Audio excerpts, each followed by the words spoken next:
Faleminderit shumë.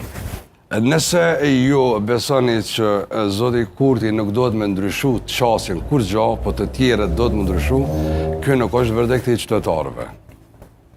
Sepse i sa po konfirmus që ajë nuk ka nxjerrë asnjë mësim, dhe konstituimi i kuvendit edhe qeveria ka mendosur, sepse ka numra për mendosur. Po ne kemi vendosur, zoti Haziri, ne elektorati kemi vendosur ditë këtë konstelacion me 7 qershor. Po mirë, po elektorati ka vendosur që mos me ta dhonën mundësinë me zgjedh president vet. Po presidenti nuk ja kërkojnë 2/3, 66% nuk i ka marrë kurkush historitë politike të Kosovës. Po, unë e kuptova, unë e di që ju keni më mundu me argumentu këto.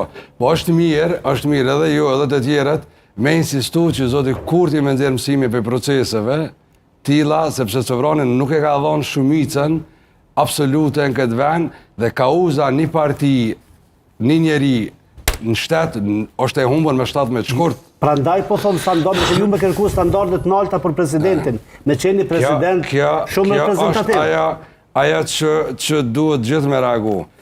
Parime i parë, kur e thashën ose duhet mirë me vesh për të gjitha, ose për kur gjo, kjo nuk kupton. Mos me bë veprimet një anshme.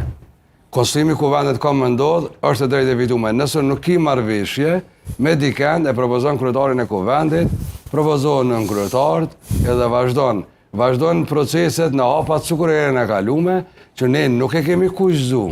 Ja kemi votuar edhe buxhetin.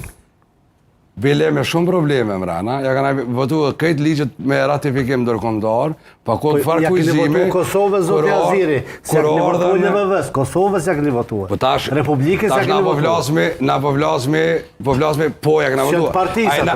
Ajna treguna cjellshëm ndaj Republikës, po. Po është detyra juve, është përgjegjësi. Mu tregu cjellshëm. Po natyrisht. Pse nuk është detyra zotit Kurti? Nuk kthehet vota ajo çka më bën mua. Pse nuk është detyra zotit